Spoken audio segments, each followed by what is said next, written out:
आणि आता पाहणार आहोत सविस्तर बातमीपत्र। प्रकृती अस्वास्थ्यामुळे गेल्या काही दिवसांपासून राजकारणापासून दूर असलेले भाजपचे ज्येष्ठ नेते गिरीश बापट हे अखेर कसबा पोटनिवडणुकीच्या प्रचारात उतरलेत। 2 दिवसांपूर्वीच गिरीश बापट यांची तब्येत ठीक नसल्याचं कारण देत कसबा पोटनिवडणुकीच्या प्रचारात प्रत्यक्ष सहभागी होणार नसल्याचं सांगितलं होतं। मात्र कसबा पोटनिवडणुकीच्या निमित्तानं भाजप आणि महाविकास आघाडीत अटीतटीची लढाई सुरू असल्यानं गिरीश बापट आजारपण बाजूला सारून आपल्या पक्षासाठी प्रचाराच्या मैदानात उतरलेत। आणि थेट दृश्य आपण यावेळेला पाहतोय ज्यावेळेला ते प्रचारासाठी मैदानात उतरलेले आहेत। आणि याच संदर्भात अधिक माहिती देण्यासाठी थेट त्या ठिकाणाहून आमचे पुण्याचे प्रतिनिधी वैभव सोनवणे आपल्या सोबत जोडले गेलेले आहेत। वैभव, एका बाजूला कसबा पोटनिवडणुकीच्या प्रचाराची धामधूम सुरू झालेली आहे आणि थेट गिरीश बापट व्हीलचेअरवर त्यात सामील झाले दिसतात, काय अधिक माहिती आहे? विशाल, गेले 4 ते 5 दिवस झाले निवडणुकीच्या घडामोडींनी वेग घेतला। प्रचार जोरात सुरू आहे। मात्र कसब्यावरती गेले 35 वर्ष अनविशिष्ट राज्य करणारे गिरीश बापट जे सातत्यानं वेगळ्या 25 वर्ष आमदार म्हणून, त्यापूर्वी 10 वर्ष नगरसेवक म्हणून ज्यांनी कसबा विधानसभेमध्ये काम केलेलं आहे, ते यंदाच्या निवडणुकीमध्ये नेमकं काय करणार अशी सगळ्यांची उत्सुकता होती। मात्र गिरीश बापट यांची तब्येत ती अत्यंत खालवलेली असल्यामुळे 2 दिवसापूर्वी त्यांनी माध्यम तर गिरीश बापट अखेर जे ते प्रचाराच्या मैदानामध्ये उतरल्याचं आपल्याला पाहायला मिळतं अगदी 2 दिवसांपूर्वी। मात्र तब्येत खालावली असल्या कारणामुळे आपण या प्रचारामध्ये सहभागी होऊ शकणार नाही असं ते म्हणालेले होते। मात्र काल फडणवीसांनी त्यांची भेट घेतली आहे आणि आज ते पुन्हा एकदा या प्रचारात सामील झाल्याचं आपल्याला पाहायला मिळतं। कोकणामधल्या अधिवेशनासाठी राज्यभरातून प्राथमिक शिक्षक आलेले होते, पण गुरुजींच्या या अधिवेशन कम सहलीमुळे विद्यार्थ्यांचं आठवडाभराचं शैक्षणिक नुकसान झालेलं आहे। शिक्षक अधिवेशनाला गेल्यानं राज्यातल्या शेकडो शाळांमधील फळा आठवडाभर कोराच होता। गुरुजी अधिवेशनाला, विद्यार्थी वाऱ्यावर। आठवडाभर बिन शिक्षकांची शाळा, अधिवेशनाच्या नावाखाली गुरुजींची सहल। कोकणातल्या वेंगुर्ल्यातील अधिवेशनाचा हा मंडप पहा। हे आहेत तुमच्या जिल्हा परिषद शाळेतले शिक्षक। प्राथमिक शिक्षक समितीच्या अधिवेशनासाठी गुरुजी राज्याच्या कानाकोपऱ्यातून वेंगुर्ल्याला आलेले आहेत। धक्कादायक बाब म्हणजे शाळा सुरू असताना विद्यार्थ्यांना वाऱ्यावर टाकून हे गुरुजी अधिवेशनाला आलेले आहेत। मराठवाडा आणि विदर्भातल्या शिक्षकांनी या अधिवेशनाला येण्यासाठी मंगळवारीच बांधाबांध केली असावी। मंगळवारी अनेक शिक्षक अधिवेशनाला निघाले असावेत, म्हणजे मंगळवारी बहुतांश शाळांमध्ये शिकवलंच गेलं नाही। बुधवारी अधिवेशनाचा पहिला दिवस, त्यामुळे ज्ञानदानाला बुट्टी। गुरुवारी गुरुजी अधिवेशनाच्या समारोपात, शुक्रवारी गुरुजी प्रवासात राहणार, शनिवारी महाशिवरात्रीचा योग। आणि हे वेळापत्रक पाहता आठवडाभर अघोषित सुट्टीच होती। गंमत म्हणजे वेंगुर्ल्याला अधिवेशनाला निघालेल्या शिक्षकांना शिक्षण मंत्र्यांनी कायद्यात नसताना 3 दिवसांची सुट्टी दिली। इथं येण्यापूर्वीच आदरणीय मुख्यमंत्री महोदय 3 दिवसाची रजा ही मी मंजूर केलेली आहे। खरं तर रजा द्यायची नाही असा जो शासनाचा निर्णय होता तो डावलून स्पेशल केस म्हणून रजा मंजूर केलेली आहे। एरवी अतिरिक्त कामांचं शिक्षक तुणतुणं वाजवत असतात, पण अधिवेशनाला जाण्याच्या नादात गुरुजींनी आठवडाभर विद्यार्थ्यांना शिकवलेलंच नाही आणि याकडे कुणीही गांभीर्यानं पाहत नाही। हे विद्यार्थ्यांचं दुर्दैव आहे। विशाल रेवडेकर, न्यूज 18 लोकमत, सिंधुदुर्ग। जिल्हा परिषदेच्या शिक्षकांची येत्या काळामध्ये पेपर तपासणीच्या कामातूनही सुटका होण्याची शक्यता आहे। जिल्हा परिषद शाळांमधील विद्यार्थ्यांनी लिहिलेले पेपर कम्प्युटराइज पद्धतीनं तपासण्याची पद्धत लागू करण्याची शक्यता आहे। शिक्षण मंत्री दीपक केसरकर यांनी या नवी पद्धत लागू करण्याची घोषणा शिक्षक अधिवेशनात केलेली आहे। राज्य सरकार ऑटोमॅटिक पेपर तपासणीच्या तंत्राची चाचपणी करत असून त्यांची अंमलबजावणी झाल्यास शिक्षकांना शिक्षणाची गुणवत्ता वाढवण्यावर भर देता येणार असल्याचं त्यांनी यावेळी सांगितलं। मी लेटेस्ट टेक्नॉलॉजी आणतोय।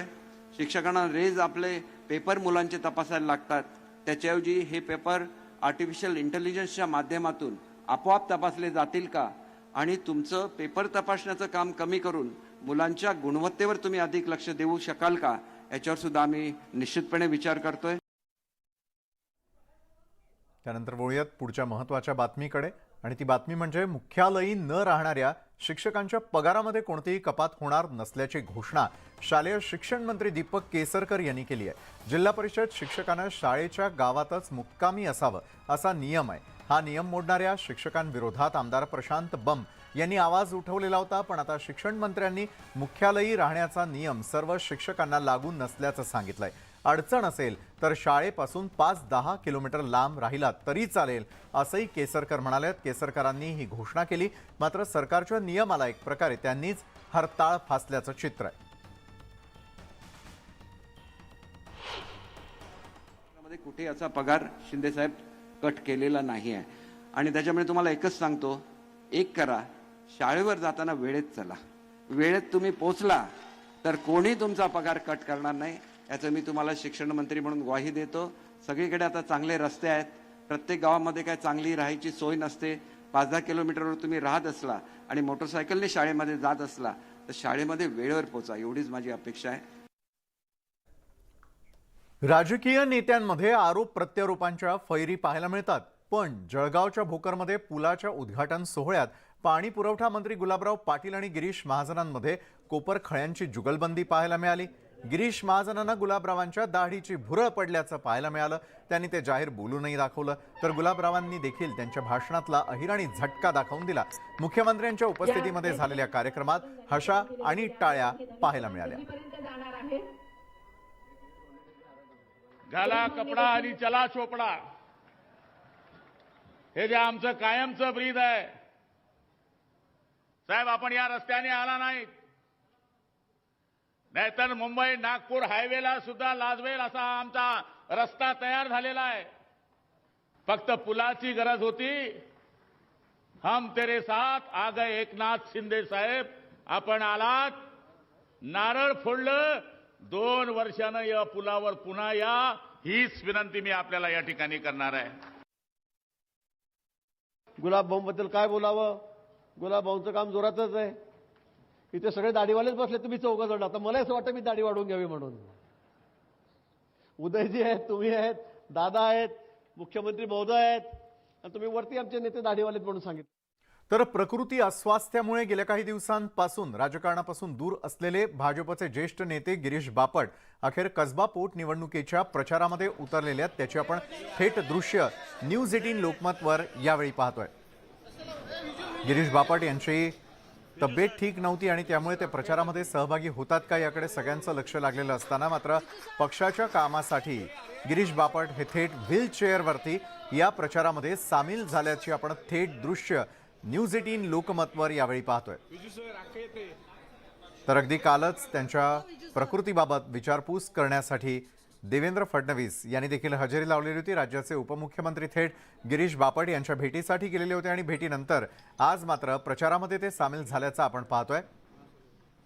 केसरीवाड्यातून आपण ही दृश्य यावेळेला थेटपणे पाहतोय। पुण्यातल्या केसरीवाड्यामध्ये यावेळेला या प्रचाराच्या निमित्तानं महाबैठकीचं आयोजन करण्यात आलेलं आहे आणि या महाबैठकीला असलेली गिरीश बापट यांची उपस्थिती ही लक्षवेधी ठरताना दिसते, ज्याची थेट दृश्य आपण यावेळी पाहतोय। खरं म्हणजे आजही भाऊ इथे येणं खूप जास्त, म्हणून मी पत्रकार बंधूंनाही रिक्वेस्ट करत होतो की त्यांना खूप जास्त लोकांच्या संवाद नको जायला, काही दिवस त्यांना विश्रांती घ्यायला सांगितली। पण मला माहितीये माझ्या गेल्या 2 महिन्यात विशेषतः निवडणुकीच्या निमित्ताने भाऊंच्या खूप भेटी झाल्या आणि त्या प्रत्येक भेटीत भाऊ मला असं म्हणायचे की काय तयारी झाली आहे, कुठपर्यंत आलेला आहे, कोणाकोणाला तुम्ही भेटलाय। आणि अधिक माहिती घेणार आहोत आमचे प्रतिनिधी वैभव सोनवणे यांच्याकडून। वैभव, प्रकृती अतिशय खालावलेली आहे हे सांगण्यासाठी ही दृश्य पुरेशी आहेत, मात्र तरी देखील कसबा पोटनिवडणुकीच्या प्रचाराच्या धामधुमीमध्ये गिरीश बापटांची हजेरी, स्वतःचं पल्स चेक करताना असलेलं त्यांच्या हातातलं मशीनही आपण यावेळेला पाहू शकतोय। काय सविस्तर माहिती देणार आहात, कशा प्रकारे ते प्रचारात सामील झालेत वैभव?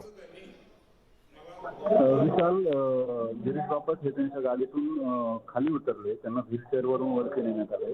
सोबत ऑक्सिजनचं सिलेंडर आहे आणि हाताला बोटाला ऑक्सिमीटर लावलेले आहे। त्यांचं ऑक्सिजन जे आहे ते सातत्यानं मेजर होत राहावं किंवा त्यावरती लक्ष राहावं म्हणून ही सगळी सोय करण्यात आली आणि ऑक्सिजन जो आहे तो त्यांना सिलेंडरमधून दिला जातो. श्वसनाचा त्रास असल्यामुळे त्यांना धाप प्रचंड लागते. मात्र हे सगळं होत असतानाही गिरीश बापट यांचं कसब्याच्या निवडणुकीचं महत्व काय आहे ते आपल्या लक्षात येऊ शकतं. कारण 2 दिवसापूर्वी गिरीश बापट यांनी त्यांच्या व्हॉट्सअप ग्रुपवरती एक मेसेज टाकलेला होता की प्रकृती अस्वास्थ्यामुळे मी प्रचारामध्ये स्वतः हे सहभागी होऊ शकत नाही, पण तुमचं काम सुरू राहू दे. माध्यमांनाही त्यांनी कळवलेलं होतं की प्रकृतीमुळे मला प्रचारामध्ये येता येत नाहीये थेटपणे. त्यानंतर प्रचंड चक्र हल्ली आणि दिवसभरामध्ये कालच्या चंद्रशेखर बावनकुळे, मग त्यानंतर देवेंद्र फडणवीस, रात्री गिरीश महाजन हे सगळे जाऊन गिरीश बापट यांना भेटले आणि निवडणूक काहीशी स्ट्रेट होती असं एकूण सगळं वातावरण असताना गिरीश बापट यांचे जुने काही कसब्याच्या निवडणुकांचे विधानसभेचे आडाखे जे गेले 25 वर्ष सातत्यानं बरोबर येत राहिलेले, त्यांच्या स्वतःच्या बरोबरचे कार्यकर्त्यांची त्यांना मानणारी मोठी फळी आहे. गिरीश बापटांना मानणारा मोठा मतदार कसब्याच्या विधानसभा मतदारसंघामध्ये आणि या सगळ्या गोष्टी ज्या आहेत या सगळ्या गोष्टींची नोंद घेऊन आज गिरीश बापट हे संध्याकाळी. नक्कीच धन्यवाद वैभव, आपण दिलेल्या या सविस्तर माहितीसाठी. तर गिरीश बापट यावेळेला या प्रचारामध्ये सहभागी झाल्याचं आपण यावेळेला पाहिलं, ज्याची थेट दृश्य आपण न्यूज 18 लोकमतवरती या क्षणी पाहत होतो. राज्यामध्ये शिवजयंती मोठ्या उत्साहामध्ये साजरी केली जाणार आहे. श्रीरामपूरमधील तरुणांनी डीजेला फाटा देत आदर्श पद्धतीनं शिवजयंती साजरी करण्याचा निर्णय घेतलाय.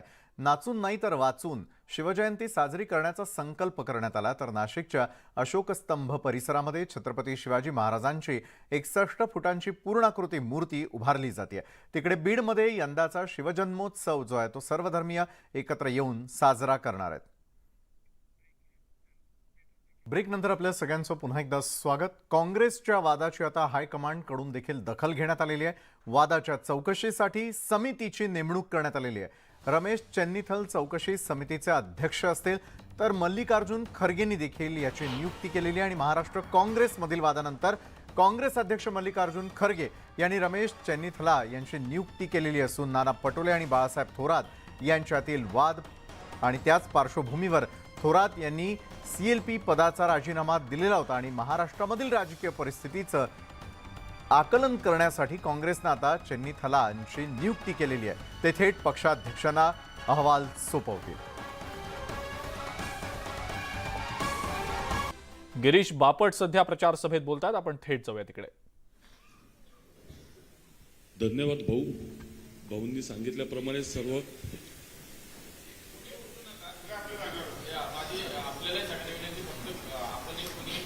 ज्या सूचना येतील सर्व कार्यकर्त्यांना विनंती आहे की बाकी भाऊंच्या जवळ कोणी जायचं नाहीये. कसबा पोटनिवडणुकीच्या प्रचाराची एकीकडे धामधूम सुरू आहे. भाजप आणि महाविकास आघाडीच्या उमेदवारांकडून एकतर जोरदार प्रचार सुरू आहे, दुसरीकडे प्रकृती बरी नसलेल्या गिरीश बापट यांना देखील प्रचारासाठी आता भाजपकडून पाचारण करण्यात आल्याचं दिसतंय.